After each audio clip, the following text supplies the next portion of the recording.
Hey, welcome to the Razzle Dazzle Show, a podcast where we make connections through the lens of video games and all things pop culture. I'm your host, Jared, and this month marks 1 year since the announcement of Shade Protocol, and we're celebrating by talking to the other members of the dev team. And our guest today is Abdullah Durrani. Durrani is a pixel artist and animator with over 6 years of experience bringing characters and worlds to life through expressive, detail-driven animation. He has contributed to a range of acclaimed indie titles, including Ember Knights as lead artist and animator, as well as Gestalt, Steam, and Cinder, Tangledeep, and upcoming projects with Way Forward. Known for his ability to blend fluid motion with strong gameplay readability, Durrani has earned industry recognition, including a Canadian Game Award nomination for Best Animation. He is also a core member of the team behind Shade Protocol, where he serves as a character artist and animator, while simultaneously developing his own solo project, Recoil, an action platformer that showcases his evolving style and creative voice. Please let us know what you think about this episode somewhere on the internet, and be sure to follow us on our socials and subscribe to our YouTube channel. Links to them are down below. And with all that being said, it's razzle dazzle time, baby. Hello, Durrani. Thank you so much for coming on the show. How are you today? I'm good, man. Good to be here. Glad to finally get to talk to you, man. Yes, excited. Me too. Before we get into the nitty-gritty of Shade Protocol and everything else about your work, a quick Kickstarter question I have for you. Is there a specific 8-bit or 16-bit sprite that you think is perfect character design? Ooh, that's a tough one. 8-bit or 16-bit, huh? Mm-hmm. Okay.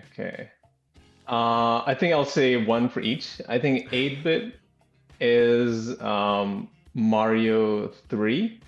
Wow. Like Mario 3 and Mario.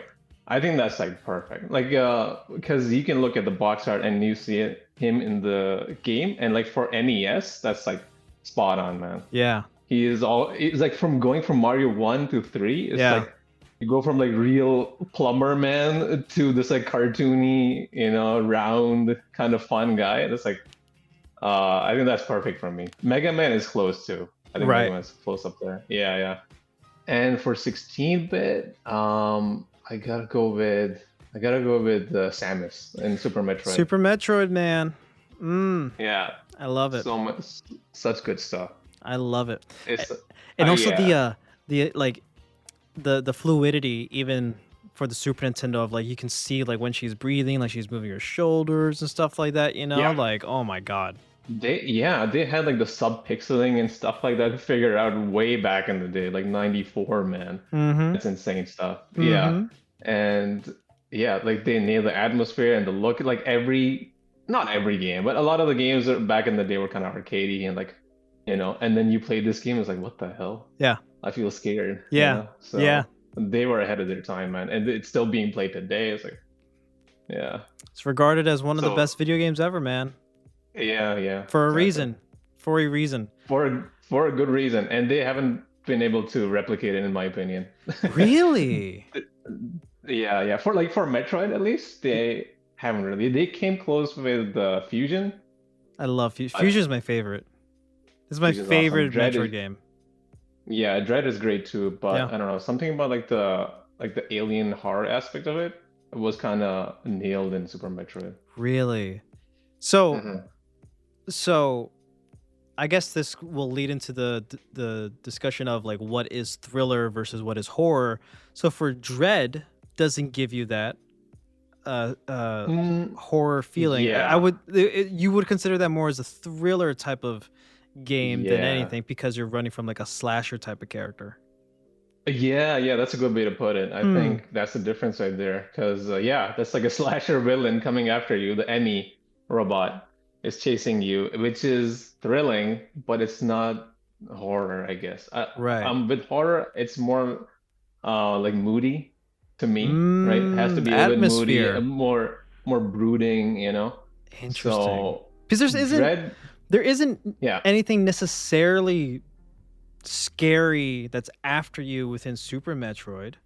You know what I mean? Like it's you're right. It's the atmosphere of SR388 that gives it that vibe. Yeah, exactly. It's Okay. like, yeah, in Super Metroid it's Zebes. Oh I'm such a shit! nerd, man. Sorry. Such a I Metroid should know that. nerd. Yeah, all I good, got my man. planets confused, man. Yeah, it happens. But yeah, it's like in Super Metroid, you go down to the planet, it's like raining and it's got like the ambience like warm, like, Mm. and it's like no enemies or anything. It still feels scary. And then you activate the planet and the space fighters come out and everything. And then there's like the first boss battle even with like the Chozo statue. Right. It's scary. It like Right. wakes up from its shell, you shoot him, and like head blows off. It's like like running around like a headless chicken after Yeah. his like gets blown off. It's like, what the hell is this? When I was Nothing. a kid, I was like, I'm not playing this again. This is weird, this is slow, and this is scary. And Then this I played isn't it like as a this isn't your yeah. first time looking at or finding a Chozo statue either. So therefore, it gives you that false sense of security. Exactly, Mm. exactly. First you get the missile, then it's like, okay, bird guy is Bird friendly. good. Then bird good, Bird good. yeah, bird up. But then you go to the morph ball thing, and then it's like starts chasing you. Yeah. And then you got like the crocomire boss, and it's like melting in lava. That's right. Yeah. One of the Yeah, that's a first messed jump up game. scares. Yeah. Oh my god. Then then I would say Fusion does a good mix of the two horror and thriller types of Yeah, genres because the SAX is an ever looming yeah, threat. It's like Mr. X in Resident Evil 2. Like it could be yeah, anywhere. yeah. It's there somewhere. True. You will run into it eventually, and it will chase you. It will kill you if you're not careful. But also, like you gotta hide from it. Like it Yeah. chases you, but not always. You know. So like I think Fusion does a good mix of both in terms of that kind of mood. Oh, seriously, yeah. They like paced it perfectly. Yeah. That game. And then the first appearance of it too, like blows to the wall and looks at you in the camera, and Yeah. it does like jump scare. It's like whoa, what Mm-hmm. the hell? Yeah. Um, and then yeah, and you hear the footsteps of the SAX like clunk, clunk. It's like oh shit. They did a great job with that game. That was Yes. like the first Metroid that I finished. Really? Um, yeah. Cause okay, here's how it went. I played Smash Brothers, like the 64. Mm-hmm. And then I was like, who is this Samus guy? He's pretty cool. And yeah, like big robot guy. And I played with him. It was fun. And then I looked at the bio. I was like, ah, it's a girl. Okay. Right. Then I looked at okay, with the game Super Metroid. Okay, I'm gonna play that. And I played, and I was like, this is so slow and weird. I was like, I can't play this, man. Then I played Fusion. I was like, okay, this is cool. And it was way more handholdy, so Yeah. it's like linear, Yeah. so it's way easier to get into. I And agree. after that, I went to Super, and then rest is history. Hmm. Yeah, I love that. Well, we're gonna get deeper into the Metroidvania conversation soon, but before we get there, I love yeah. all this, by the way. I love it. Before we get there, I want to start at the beginning with you now. Can you tell us Mhm. where did you grow up and how would you describe the musical background of your childhood? The musical background. Mm. Gotcha. So I grew up in Pakistan, and so the musical background there is I listen to a lot of rock Mm-hmm. and I guess like kind of new age pop-ish, like I listen to like Backstreet Boys and stuff, Nice. and then Linkin Park and also a lot of like local bands in Pakistan. So Right. they were also like pretty influenced by rock and everything. So it just naturally melded together. So yeah, I guess to me personally, it was like a lot of like pop and rock and a lot of like local stuff from Pakistan. Understood. Okay. Um, did you have any instruments growing up in the household? Yeah, so I always like to play the piano. Okay.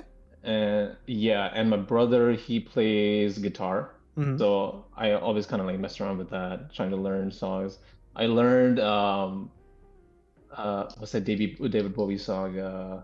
Major Tom. Cool. I learned that on the guitar. Cool. And then I forgot all about it. Yeah. I was so happy. I learned it like through like every from beginning to end, and then I forgot like weeks later. I was like, Right. damn it.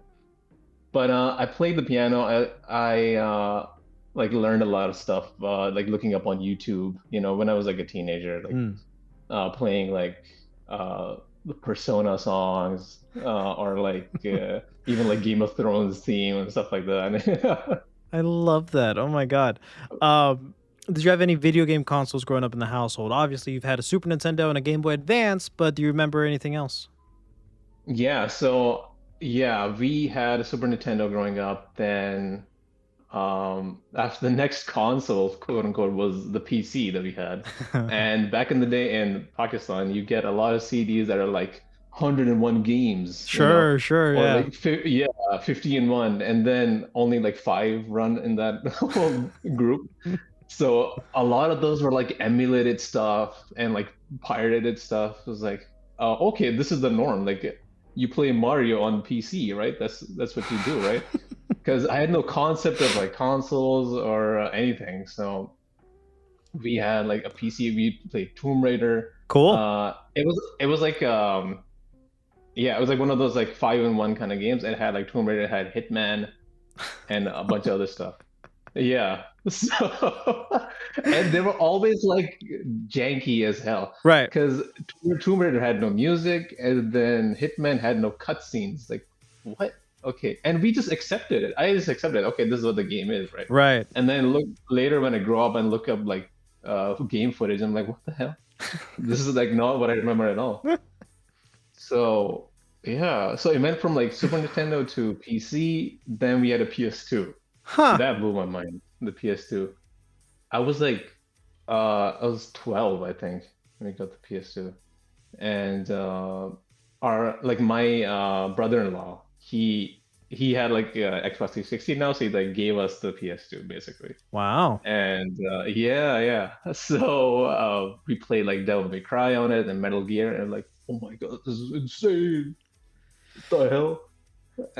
So it was like eye-opening for us. Right. For me and my brother. When I say us, it was me and my brother, because we were like always like the guys like playing games and like talking about it with each other and stuff.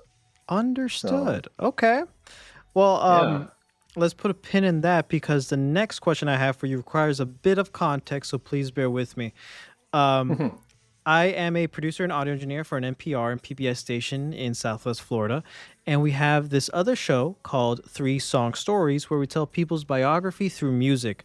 The guests will come in and they'll pick 3 songs that every time they listen to these songs, they immediately get transported back to a time and place that they have a significant story associated with it. It could be anything. It could be a funny little anecdote. It could be something like super serious, something very important to their lives, something sad, depressing, whatever. I want to ask you off the top of your head, do you have one song story you're willing to share? One song story. Yeah. So I was way into Linkin Park, right? And then unfortunately Chester Bennington, the lead the vocalist, he committed suicide. So and I was like I just got into university, and then I was listening to one of his songs after the fact, after the event happened, and then it just like all the lyrics kind of like made sense, because as a kid I listened to it, I didn't really like pay attention. I was like, okay, it's just a fun song, But when I was like actually listening, I was like, oh my God, this is like the state of his like mind, what it was. So I just like started listening to it, and it just started like tearing up. It was like it felt really sad that all this time this guy was like, his outreach for his mental thoughts and like his state was his songs. And I don't know, it's just like standing there like waiting for the train, and me listening to this was just it hit me hard. It was Breaking the Habit.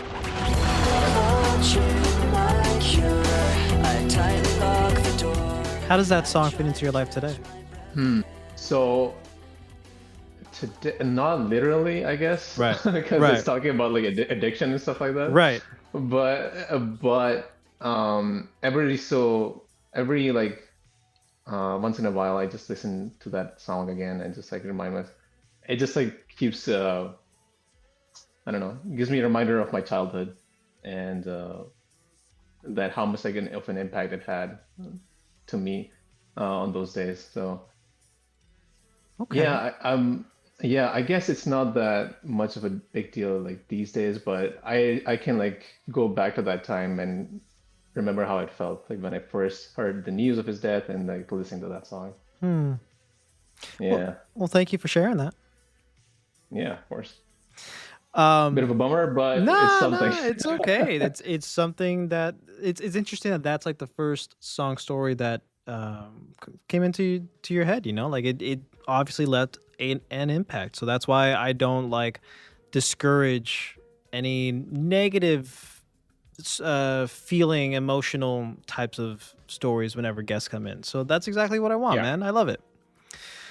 gotcha. Um, to get back to the video game stuff, and here we'll make a transition to talking about your career. What was Yeah. the first moment where you noticed animation? And we were just talking about Metroid, right? Hmm. Not just you playing a game, but like actually paid attention to how something within a game moves. Right. I think it has to be fighting games because I was Fighting big into games. those as well. Yeah. Yeah. I was big into Street Fighter, King of Fighters, Tekken, all that stuff. Hmm. So growing up, I always like, because fighting games, you really have to pay attention to the animation, Hmm. right? Like these guys like have to pour their heart and soul into the animation. So it's made apparent to the player, I think, even if they're not aware of animation, that whatever is going on is great. You know, it just feels great. So I remember King of Fighters especially, that like they had a lot of fluid motion and a lot of their like characteristics were like characters that had like cool designs. Right. So yeah, like the main guy from King of Fighters, like Kyo Kusanagi, I remember like his animations like really spoke to me. Like, man, it's so Is cool, he but the why is main it guy? cool? I always thought it was Terry Bogard. So Terry is like the poster child for Fatal Fury, right? Ah, But I'm getting my franchises mixed. Oh my god. yeah, but no, I don't blame you though, because anything like SNK related these days or King of Fighters related, Terry is like front and center. They like push my boy Kyo to the side. He's in the corner, just like in the fetal position. Understood. Yeah, but yeah, man, they need to do justice to Kyo. He's the guy. Fighting games. I recently Yeah, 100%ed the Capcom fighting game collection, um, which made me play, or which I got to play through, like Street Fighter 2, Hyper, some shit. I don't know. right. One the latest versions of Street Fighter 2, like all of the Darkstalker games, Nice. Cyberbots, Puzzle Fighter, and Super Gem Fighter, and I feel like I'm missing, or Red Earth. Hmm. I had to play and do everything in all those games, and Yeah, something I noticed, because these are pretty vastly different games in the way you in the way they look. yeah. The Darkstalker series looks so good in terms of like their fluid animation. I Just like know. Yeah. it is more impressive than Street Fighter to me in the way they look, and it came out like over 20 years ago. It's crazy, and like this is like me first getting into Darkstalkers. I love Darkstalkers Yeah. now, and like they just a lot of the animation, even just like them being idle, it looks fantastic, especially It's like the Victor, the Frankenstein's monster character. Like it's like yeah. just I don't know. There's something about, you're right. There's something about fighting games that, like, yeah, it's there's obviously a lot more work put into those. Oh man, it's crazy. And yeah, Darkstalkers is that's a great point. I think it came not too long ago after Street Fighter 2. Yeah. I'm not too sure on the specifics of it. And it's a crazy upgrade. Mm-hmm. Yeah, those animations, the character in those animations, they're so like full of life. Yeah. It's insane. It's like spooky but like very silly at the same time. Yeah. Yeah, even like that guy like Dimitri, the Dimitri. vampire guy, Yeah. his idol is like him just like standing and breathing, but his like aura, I look at his The fight a lot, fire or but whatever his around him. the Yeah. fire around him and then like him breathing is like a lot. It's very technical. Yes. Yeah. Yeah, and then like you get like the Victor Frankenstein guy, and so many crazy characters and animations. Yeah. It's insane. It's really a unique game that should be brought back, Capcom. I know you're listening. Exactly. Yeah. It's yeah, man. That game is just sort of relegated to cameos and like skins for Street Fighter now. Yeah. Which is just so sad. But do justice by the protagonist of King of Fighters and Darkstalkers, please. Thank you. Yes, exactly. Yeah. You're hearing that, SNK? Yeah, man. We need Capcom versus SNK 3, by the way. Yes. We need Kyo in there, and we need Morgan and everybody. Yes. Oh. So yeah, in topic of fighting games too, like Third Strike is amazing too. If you have a Street Fighter 3 Third Strike, if you ever played that. I have not played that one. Oh man, it's got the animation is like the best in the industry to me for like sprite animation. It's crazy. It's too good. I'll definitely check it out. So do you remember what the first piece of art or video game, which is also considered art, that made you go, I want to do this? Like, do you remember that moment? Yeah, I think so. I think that was one of the Mega Man X games for me. Wow. Yeah. I I remember as a kid writing down, I'm gonna grow up be a game developer. I'm gonna work for Capcom. Like write it down. It's like that's what I want to do, and you never know. Maybe it'll happen one day. Right. But yeah, I think Mega Man X is like it was everything I just loved about games. It just works. It's got like the robots. It's got the tech vibe, the action. Yeah.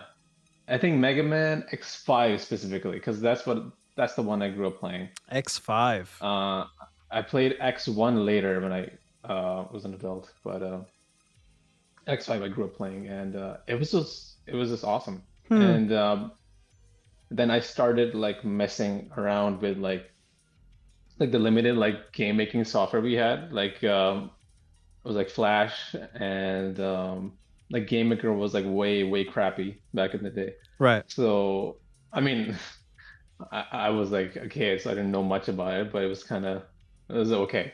And then started messing around like making sprites, and I like took Mega Man like X's sprites and made it kind of different and put in my version. So I remember starting to figure stuff out and experiment around that time.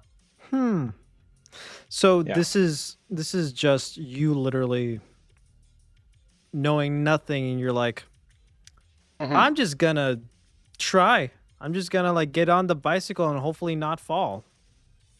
Exactly. Yeah. Do you feel? I mean, I've had a lot of artists who work in the video game space on the show. Danny, for example, right? Who's amazing. Shout outs to him. Danny Flexner. And a lot of them have their own paths and different ways of getting into this type of industry. And yeah, I hear pretty often like, yeah, I just love video games. I just want to do the thing. So therefore I figure it out and just try to, shove my way into the industry and stuff like that. I think that just the pure determination is incredibly admirable to literally just pick up either a mouse or a pen or whatever it is, and just learning the thing, teaching yourself how to do it. That is awesome. I can only imagine how steep of a hill you have to climb at the very beginning when starting out. It's exactly. And you don't even know like how steep the hill is. because when you're starting it out, and you just like I was just doing it for fun, just like making edits of like existing things, and then later on like making my own kind of smaller like guys and all that. So yeah, it's very steep, and but you know the process is what you love to do anyway. Yeah. The learning process and everything is what developers and like artists thrive for anyway. And this is all self-taught.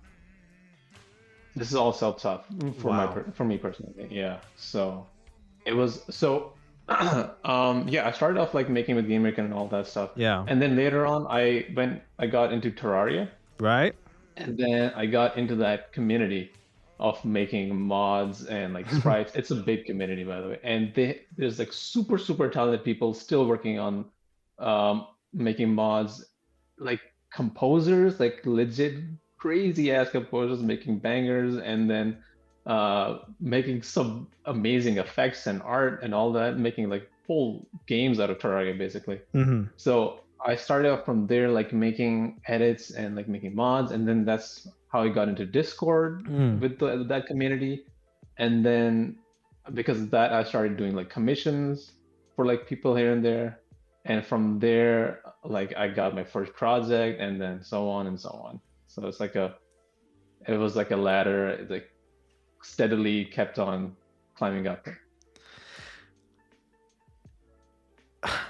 See, I'm just amazed by this type of stuff, by your journey and like other people who've gone through something similar, because like literally starting from nothing, just starting from your own ambition and your own motivation to do this thing, you ended up working on some of the highest regarded games in the indie community. Ember Knights and Gestalt, Steam and Cinder. Like, bro, those are like in their own rights, these games look fan-freaking-tastic, right? Gestalt, when I first saw that game, blew my mind. It was an immediate wishlist, immediate buy as soon as I was able. And now it's like leading you to work with, you know, the bigger indie companies in the scene now, like Way Forward and now Little Legendary, right? Like, just this arc, man. This it's crazy. Yeah, it's pretty crazy. And shout outs to the people that like took a chance on me as well. Yeah. Like the people for Ember Knights, they were first Tiny Titan, then it's Doom Turtle now. And they just like, I was working on my own stuff, and they just liked what I was doing and reached out to me and was like, hey, do you want to do some like commission work with us? They just liked what you were doing? Like, like they were just scrolling on their phone, on Instagram, on Twitter, or whatever. They saw your work and they were like, hey, I want you to work on my game. Yeah, that's pretty much how it happened. Bro. Yeah. Pretty lucky, man, gotta say. That's amazing. But it's crazy how that happened, and that led to like me working like 5 years with those guys, working on Ember Knights from like start to finish, and the DLC as well.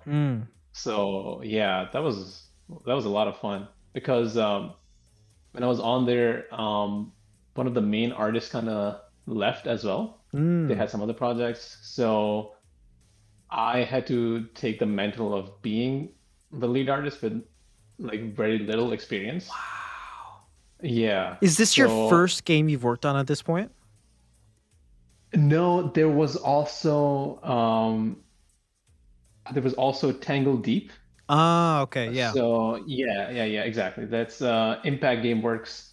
That was like one of the first bigger projects. Before that, even was another project that was like a mobile game. And it was like a Russian company. Okay. And yeah. You've had some experience within this industry already, within this field, but Ember Knights was the first time where you're taking the lead. Exactly, yeah. That was the first time me taking the lead, and I was like, I had no idea what I was doing, honestly. Oh my God. But yeah, but honestly, the people there are so good. Loved everybody over there, and working with them was a blessing. And we just like kind of figured it out on our own. It was the pressure was not too heavy on me because like we were like sharing the load. And Right. yeah, and one of my good friends, Matt, he was like later on joined as an artist, and we like worked together. He was kind of like, I guess, junior pixel artist, and then went out to be like way better and started doing effects and everything. And on the fly, I was like learning to do like better animation and then Mm. making effects in Unity. Like I had no experience in Unity, so that's I just like learned on the job. So how to make particles, how to make effects, and all that stuff. So and making concepts for enemies, making animations for them, making concepts for bosses and all that. So it was a lot, and it was a lot of fun. Then can you just because I love Gestalt so much, can you like Oh, yeah. share a little bit about your time there? Yeah, so the lead artist there, Thomas, I hope I'm pronouncing that correct. It was Thomas, and his Twitter handle or X handle is I can't pronounce it right. It's like Sign Mao or something. Okay. But so I reached out to him to do like to consult on like my portfolio and stuff, right? Mm. And I like looked up to this guy because he's brilliant. His stuff is so good. He also worked on like the Mummy Demastered game. If you don't know Wow. about that game, Yeah, from Way Forward, right? it's from Way Forward. It's a Yeah. beautiful, beautiful art. So he did like consultations for my portfolio and like told me like what I should have there and what not. And we had a great chat together. And like so after that, he reached out to me and told me that you could do like a little test for Gestalt and see if it works out. I was like, oh my god, yes, and put my a whole like soul into the test, and it got approved. So yeah, and then I worked back and forth with Thomas and worked on a few enemies and their animations, and that was a lot of fun. No, it wasn't like too. I wasn't involved with them for too long, but the stuff that I got to work with was a lot of fun. It was like like reaching his level of animation was a challenge and really like improved me as an artist. Wow. So Yeah. then I want to ask, because pixel art is restrictive by design, and Yeah. you've been doing this for a while now. You've been a part of like highly esteemed projects at this point. Yeah. What do those limitations allow you to express that other art styles don't? Like, why pick pixel art over any other kind of art form, medium, whatever? Right. Yeah, it's kind of twofold, right? Because video games started off as pixel art. So pixel Right. art is like the core of how games started as a visual medium, right? Right. For video games. So it's like always like the base of it, and it just feels right to start off with that. And it is also easier to get into. Really? That is for sure. It is easier to get into Get because into, yeah.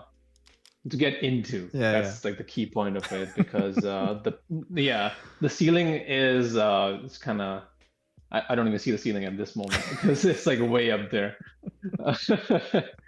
But it's yeah, the restrictions of it allow you to be like have a certain like style that other mediums don't get to have, Hmm. for sure.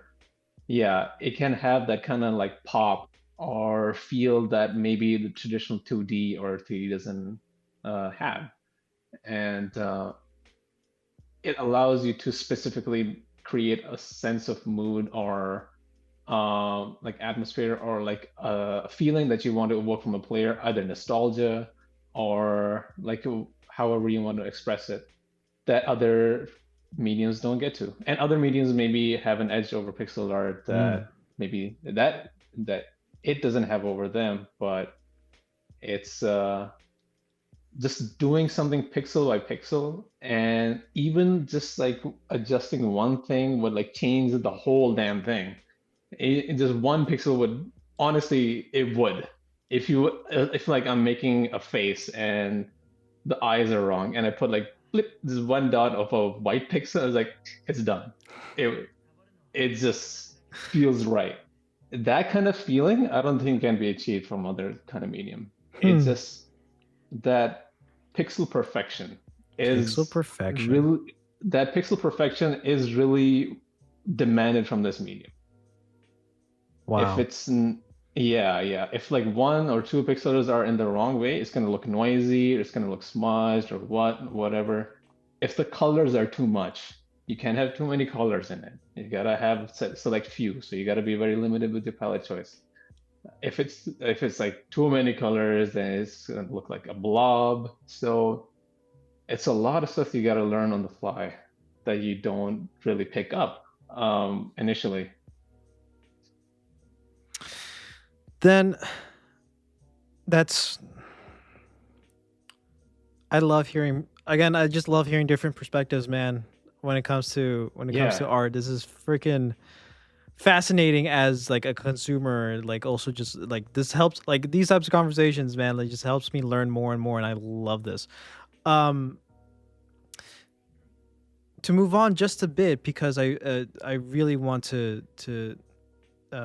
hit this home.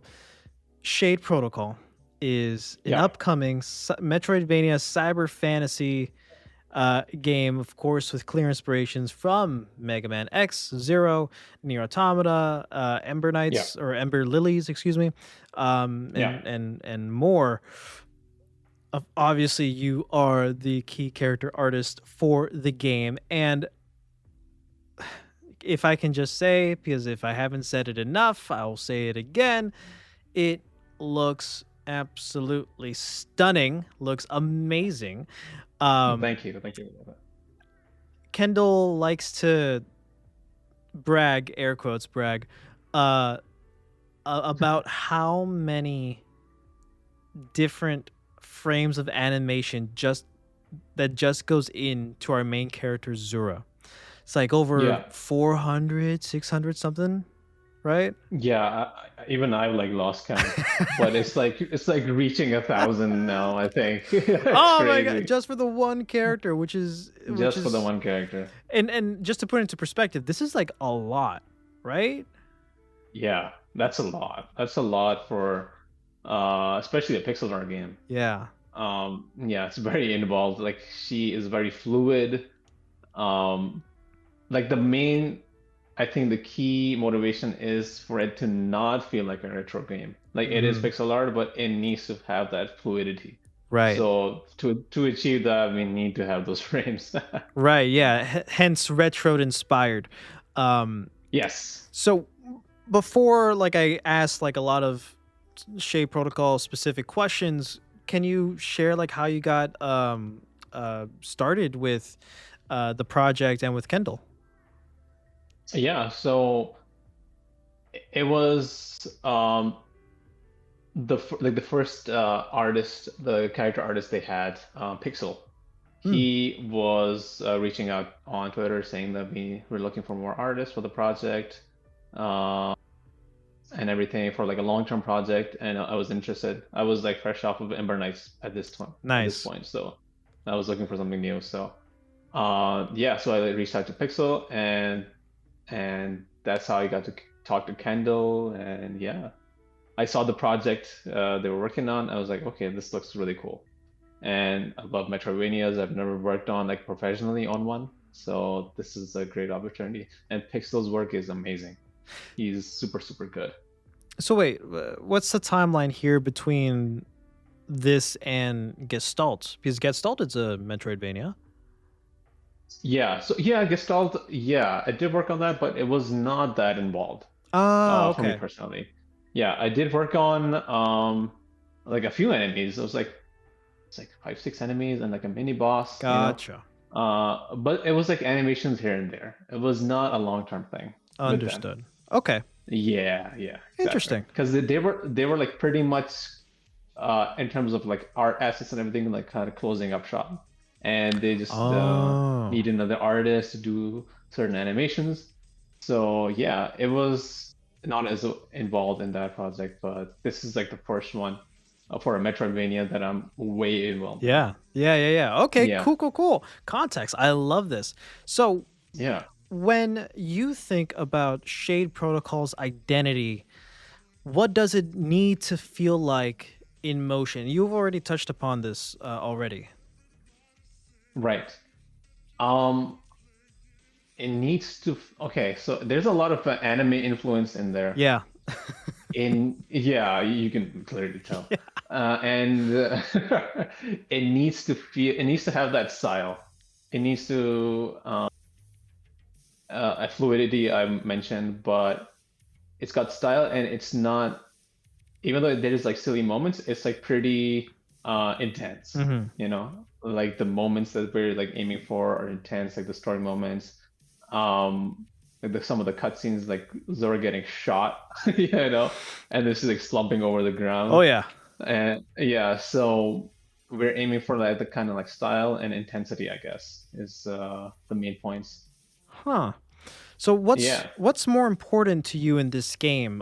Responsiveness or that visual flair, like Zoro getting shot? And where do you Mm. personally land on that balance? Yeah, that's a good question. I think there needs to be a balance for sure. It can't just be all for show. You need that responsiveness that when the player picks up the controller, it needs to feel fluid. The player doesn't. It's gonna be bad if the player feels held back by the visuals. You know, Right. when they move the character or they're in the combat. If it's like too many frames, like press the X button and the attack is like coming. Okay, there it goes. Right. It kind of started off that way with the axe weapon. Right. You know, we had like a lot of frames and like the beginning as anticipation to add weight and everything. I love those animations. This is one of my favorites things that I've worked on, but it just didn't work Hmm. in the context of the game because it didn't feel responsive enough. So we had to make them like a bit quicker, snappier, but we still had to had the weight of the axe in there. So we need to have that balance of visual flair and responsiveness, which we constantly battle with, you know, with like enemies or Zora, whatever. Right. Yeah, Understood. Um, Now, can you walk us through your workflow with Kendall when designing how something moves from idea to final animation? Bringing up the for axe, sure. yeah. Yeah, first just have a chat about it, how what kind of stuff we need. If we're talking about the axe, then we would say, okay, it needs to have that kind of weight. And if the weapons are themed for instruments, so the axe is like a guitar, and the what you call it, the design of the axe should represent that. Mm. The attacks themselves should like represent the axe as well, and the guitar. So I take those points and then I make up like a rough sketch of just like a stick man's or a waving waving a heavy stick basically, right? Of just like base colors like like pink, green, blue, you know, just like having that base of fluid animation. If that feels good, then we go and then I do like a cleanup pass of adding effects. For the axe, it's like a electric guitar, so add some like electricity to the attacks. And if that gets approved, then I clean up the whole thing, making like doing like the on model, uh, adding the on model elements of Zora into her animations and the axe and everything. So we go from like talking about like what we need, then a super simple like sketch of the animation, or if you're like designing a weapon, just like a few different like IDs of the weapon. It's like, okay, I have like four different and label them one, two, three, four. And it's like pick whatever you like. Oh, I like four. And somebody said I like three. And then we like talk about it and how we can combine them. And then like, okay, there's a new version combining three and four and everything. It's like, okay, good to go. then we worked on it. So getting that sketch of getting the feel down is very, very important, because if we just like go and just make Zura's animation from the get-go and it doesn't feel right, it's going to be a lot of wasted time. Right. So Yeah. just to be clear, your primary job, I don't know what the right term is creating the animations for, of course, Zura herself, our main character, but I'm assuming it also expands to like other main characters, enemies, stuff like that. Yeah, exactly. I started off working on the enemies first, actually. Oh, So I was okay. working on, like the sniper The Death enemy that Letter. we have, the Death Letter. I started off, that was my first one. Wow. And yeah, exactly. And that was a lot of fun. She's has a lot of moves. Yeah. I don't know how many are gonna make it into the game, but Yeah. she's pretty slippery. And then I got to work on like some of like the spider mine and the like the drones and everything, then the soldier. Then after that, after that I got to work on like Zora's father, Eos. Like Pixel made some designs for him, and then I was given the task to come up with some other design ideas, and then we landed on one that he liked, that we all liked together. Yeah. So yeah, so it was not just Zora, it's like the enemies and NPCs as well. Right. And you're not doing all of them. The work is obviously split between you and Pixel then. I'm assuming. At the moment, Pixel is busy with other projects, Right. but right now it's me with character art. Understood. Yeah. Okay. Very, very cool. Then what's something you're doing in Shade Protocol that you couldn't have pulled off a few years ago, do you think? Just the like animations of Zora herself. I don't think I could have pulled those off just a few years back, or even like a year, like 2 years back, because in the meantime, I was also working with Way Forward, Right. and like their demand for animation is pretty high. I bet. And so I had to like kind of like level myself up, like learning on the spot of how to do kind of fluid motion. And there's a lot of good artists over there, and there's also Jesus. He's like one of the main guys there, who is awesome. He's a big time like animation nerd. He's like worked at Disney and everything. Cool. Big time. So he also did a lot of like workshops and like teaching to do kind of fluid motion. There's also Chris Carligan on Way Forward. His animations are so good. His pixel art is so fluid. So he kind of like brought the idea of like doing really basic shapes for animations. He would just like if it's like a character like Thor or something, he would like have a capsule and just like moving that capsule around in like pixel art, and had like certain dots that moved in like a sine wave motion for the cape, and just those things together, you knew what the character was, and it was amazing. So like learning that stuff really, really helped me to be a better artist in general and work with Shade Protocol. So yeah, it's like the character art and the rendering and everything is pretty demanding for Shade Protocol, and I don't think I could have been able to do that if I had not been exposed to that like way forward training, training so-called beforehand. I can only imagine how hard it is to bring Kendall's crazy ideas like the world cut and all that stuff like to life. Like it's just like Kendall, love him. He has like these from what I'm told by everybody else in the crew, like he has these big ideas or like these crazy ideas, and he's even shared stories of how like you guys like they're like nah we can't do that like the World Cup, you know, like, but then a few like after a while it's like, oh, okay, actually I figured it out, boom, okay, cool. You know, with Yeah. Kendall in regards to music, like he has a specific vision for this Yeah. game, and clearly he has picked the right people to help execute this vision, to bring and to make sure that Shade Protocol becomes the best that it can be. Now, for you, I know how special this is for Kendall because we talk about it all the time with the Breaking Protocol miniseries we have on the show, and of course within his own interview episode. It's incredibly special to him. This is his baby.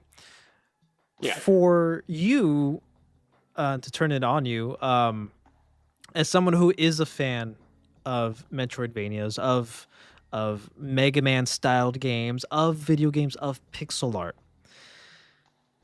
what does it mean to work on a game like Shade Protocol? Like, how does that make you feel? It's a lot of fun to me, contribute to a Metroidvania that's really ambitious. Like you said, like Kendall's ideas are out there, and they need to be, because if it's just like kind of bare bones stuff, then it'll just be another like thing in the vast sea of other Metroidvanias, right? Right. So it needs to stand out and needs to have a different kind of hook that other games don't provide. So seeing that world cut and like and working on like the world break with the axe, yeah, looks so good, that man. thank Oh you. my god. That stuff is exciting because you get to see and be like, wow, I haven't seen that in any other game, and I'm involved in this. So it just it makes me excited to be a part of it.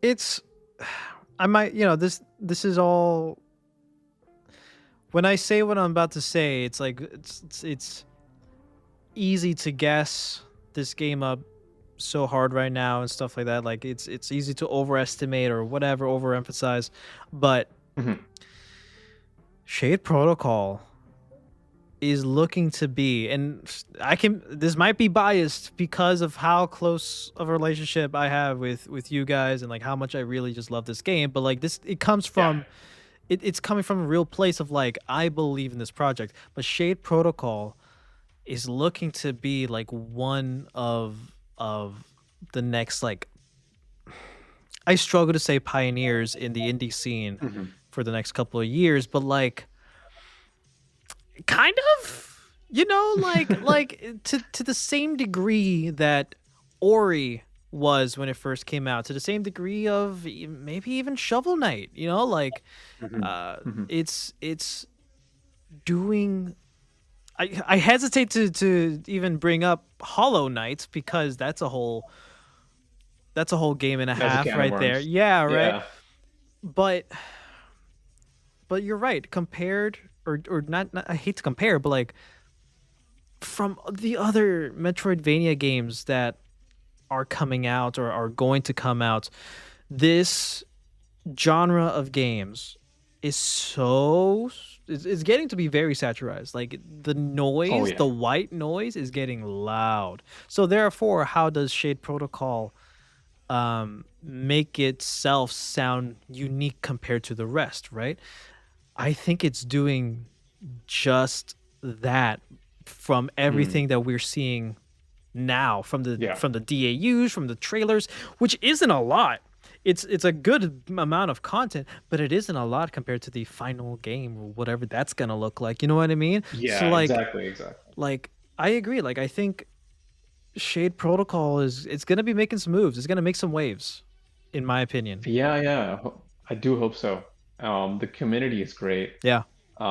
People love talking about it. People are excited about it, and it really motivates us. Like for me and the team, especially, seeing all those like excited comments and messages from the community just like makes it feel real and makes you think like, okay, yeah, whatever we're working on is pretty special, man. Yeah.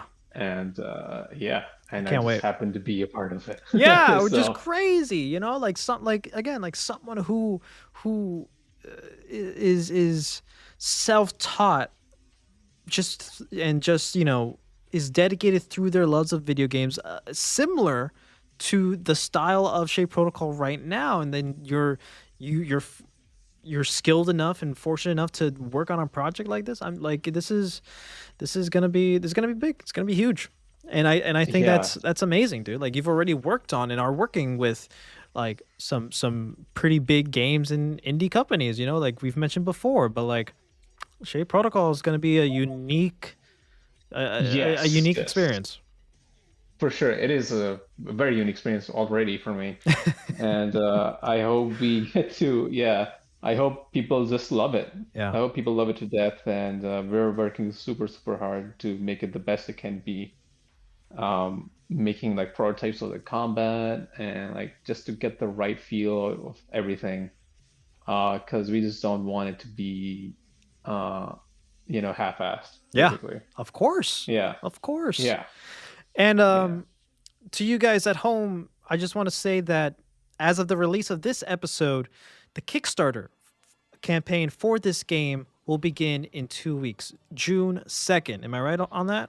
June 2nd? Yes. Yeah, June 2nd, Tuesday, June 2nd, the Kickstarter campaign starts. Obviously, I encourage anyone who can help and give and support this game. Please do. If you don't have any money to give, that's okay. Just share it. Share the link. The link is down in the description right now. If you just wishlist the game, that'll help out a lot. Do everything you can to help support Little Legendary and Shade Protocol, because this is going to be special. The Kickstarter is going to have a lot of cool stuff, like a lot of cool rewards coming our way. I know that the beta testing and all that stuff is happening very soon as of recording. So like, there's a lot to look forward to in the future for Shade Protocol. So please. Hashtag not an ad, but help support it however you can. Yes. Thank you so much. Please do. Please share, like give a comment, like what have you. Yeah. However you can. It means a lot. And I will be dragging you into the Breaking Protocol episodes every now and again to like further deep dive into your like the things that you do for the game whenever you have the time. Oh, so awesome. be ready. Like I want like my dream, and I've talked about this with Kendall, is to have you guys, Dylan, Ilya, Danny, like Pixel, and like everybody every so often to talk about like specific aspects of what you guys work on, because, you know, let's give Kendall a break every now and again. You know what I mean? So For sure, for sure. so yeah, eventually we'll get you on the Breaking Protocol stuff. Awesome. That'd be a lot of fun. Yeah. All right. Well, I Yeah. think it is now time to enter the speed round, where I'm going to ask you a bunch of silly random questions, and we're going to see how you do. You ready? Oh damn. Yeah. Okay. I hope so. If you were the final boss in a video game, what would your title be? Master of None. What would your boss theme music be? And you can choose any song from anywhere. Oh, boss theme music? Mm-hmm. Oh damn. Okay, I'll take Ridley's theme from Metroid. From Super Yo, love it. Metroid. I love that. Yeah. If you were a superhero, what would your name be and what powers would you have? My name be. Man, I am not good at these. I'm not speedy at these questions. Oh man. You know what? I like super speed. So something like that. Speedy Mobili is gonna be my Speedy name, Mobili. and then I'm gonna have wheels for shoes. I'm gonna go fast, baby. You are describing Accelerate from Ben 10. Are you Oh, familiar? Yeah, I am. Yeah. Yeah, dude. I knew that was like in my subconscious somewhere. Yeah. I love Ben 10. He is like, Ben 10 is one of my favorite, like Oh, man. top favorite franchises, period. I was a diehard fan as a kid. Mm-hmm. Yeah, I have actually, hold on. Hold on. It's right here, actually. I have my Alien Force Omnitrix. Oh no, damn. Yo. Yeah, and I got some holograms, for the aliens too. So I have a Ben 10 Alien Force leather jacket to go along with this. So it's like my casual cosplay whenever I go out. Oh, man. So yeah, that's a visual thing on an audio podcast. Love it. That's just for us, man. Just for us. You could have something for us too. If you can live in the world of your favorite childhood show, movie, or video game, which one would it be and why? Oh, a childhood show. Okay, I'm gonna have to say Foster Home for Imaginary Friends. That's a great answer. Oh my God. Such a great answer. I used to imagine that, like to just dream about that, having my own imaginary friend and just like hanging out with that. With him. Yeah, that'd be super sick. Yeah. Dude. Then which character from your childhood favorite show, movie, or game would you most like to have as a friend in real life? And this can be your imaginary friend. Oh yeah. Okay. Oh man, I want Courage from Courage the Cowardly Dog to be. I want him to be my dog, man. I'm gonna treat him right. Poor guy's been through too much pain. Oh my God, I love this. If you could attend any fictional event, for example, the Ewok celebration in Star Wars Return of the Jedi, which one would it be and why? Any fictional event. Oh, the Ewok one is good. Any fictional event. Dang. You know what? The fear from Chrono Trigger. Wow. Great answer. That's such a cool vibe. Great answer. Yeah. You're not the only person who's said that too. I don't remember who else, but I know somebody else has said that before on the show. Really? I love it. Yeah. Cool. It's great.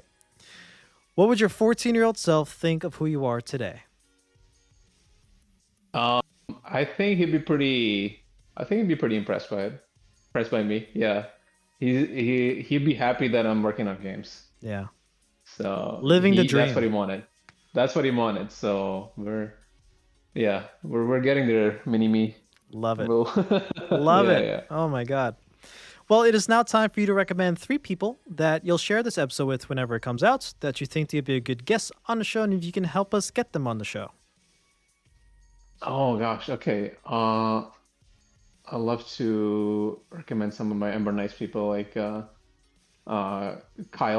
my good friend Kyle, and Matt, and also my university friend Andy. He's also made his own like visual novel. Cool. Into game development. Yeah. Awesome. Well, yeah, let's do what we can to get them on the show. I really appreciate it. Do you have any final thoughts? No, man, this was super fun. Thank you so much. A lot of insight that we etched out that I didn't even know about myself. Got to relive a lot of stuff there, and it was just a fun chat. I hope we get to do this again, man. Oh, we will. I will definitely be dragging you into more episodes in the future. Breaking Protocol, man, like that's an ongoing series until the game is done and then some. So like we have plenty of time. Durrani, thank you so much for being on the show. You are amazing. Thank you. I'm so happy that we finally got to do this. It's been planned for a long time. Our timing and days have been cursed as hell. But this was so much fun, man. And thank you for bearing with all that stuff. Yeah, man. So I just in case I didn't make it clear, again, your story, your journey is incredible, and from where you started and where you are now, the work you've done speaks for itself. It's incredible. It's fascinating. It's you are extremely freaking talented, man, and like that's the least I can say. That's an understatement of your talents. Like just saying that there's over like 600 animation frames for one character in one game, that's alone a feat in itself. But like everything else that you've worked on, like everything that you do, it's incredible. So thank you again, Durrani. Thank you so much, man. And it's so much fun to chat with you, man. I would love to do this again. Talk more about Shade Protocol. Actually, Yeah. Go deep into the combat and all that. I would love to As talk much about as we can and as much as Kendall will allow. For sure. For real, for real. I want to shout out to my wife as well. She supports me a lot. And whenever I make something cool, like, hey, check this out. And she's like, whoa, She's it's the so cool. first to see. The first one She's to see the first everything. To see. The first to see everything. Lucky her, man. Oh my god, that's awesome. That's awesome. Shout outs. Yeah. I love it. Thank you so much, Durrani. Thank you. Thank you so much, Jared.